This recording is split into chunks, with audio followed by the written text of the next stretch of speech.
আসসালামু আলাইকুম বন্ধুরা, আশা করি সবাই সুস্থ আছেন। আজ আপনাদের সাথে শেয়ার করব কাঁচা দুধ থেকে কিভাবে টক দই তৈরি করা হয়।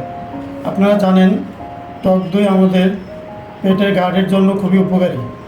আমাদের যাদের পেটে সমস্যা হয়, যে নিয়মিত হজম হয় না, বিভিন্ন সমস্যা পেটে লেগেই থাকে, তাদের জন্য টক দই খুবই উপকারী। আমরা গ্যাস্ট্রিকের ট্যাবলেটের পরিবর্তে নিয়মিত খাবারের সাথে একটু করে টক দই খেলে আমাদের গার্ডের হেলথ খুবই ভালো থাকে এবং আমাদের হজমে কোনো ট্রাবল দেবে না। আজ আপনাদের সাথে আমরা টক দই কীভাবে তৈরি করব এটা শেয়ার করব। আমরা এখানে 1.5 লিটারের মতো দুধ নিয়েছি। আমাদের দুধ সম্পূর্ণ গাভীর খাঁটি কাঁচা দুধ তৈরি টক দই রেসিপিটা দেখাবো। দুধটাকে এরকম একটি কাঁচা পাত্রে ঢেলে নেব। বন্ধুরা, পাত্রটি অবশ্যই কাঁচের পাত্র হওয়া দরকার, কারণ কাঁচের পাত্র ছাড়া হবে না। আমি সেঁকে নিয়েছিলাম আগে থেকেই, অবশ্যই আপনারা সেঁকে নেবেন। সে পাত্রটিকে ভালো করে বন্ধ করে নিলাম। আমরা এখন এটাকে 24 ঘন্টার জন্য ফ্রিজের নর্মাল টেম্পারেচারে রেখে দেব। বন্ধুরা, ফিরে আসছি 24 ঘন্টা পরে। 24 ঘন্টা পরে আমরা ফ্রিজ থেকে বের করে আনলাম। এখন আমরা এটাকে এভাবে একটা কাঠের চারা দিয়ে লেড়ে দেব। বন্ধুরা, কোনো ধাতব জিনিস ব্যবহার করা যাবে না, কাঠের অথবা মেলামাইন চামিচ ব্যবহার করবেন। এভাবে আমরা লাড়া দিয়ে দিলাম, কারণ ক্রিমটা উপরে চলে আসছে।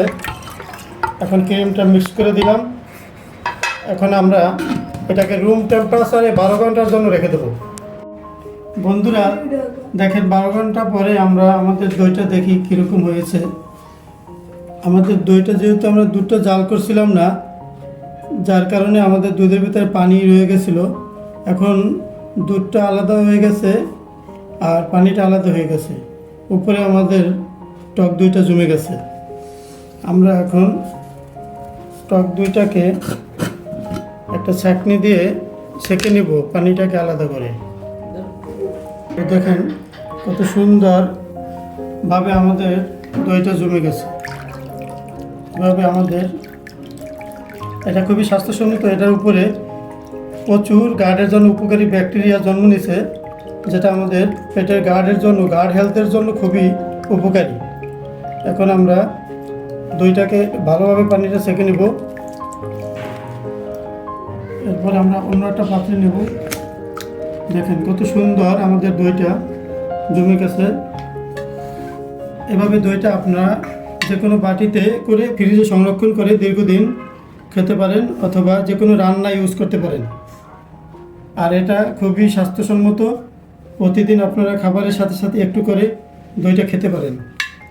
দেখেন দইটা অনেক সুন্দর, বাজারে কেনা দইয়ের থেকে অনেক ভালো হয়েছে। বন্ধুরা, এভাবে আপনারা ট্রাই করে দেখতে পারেন দই তৈরি করে।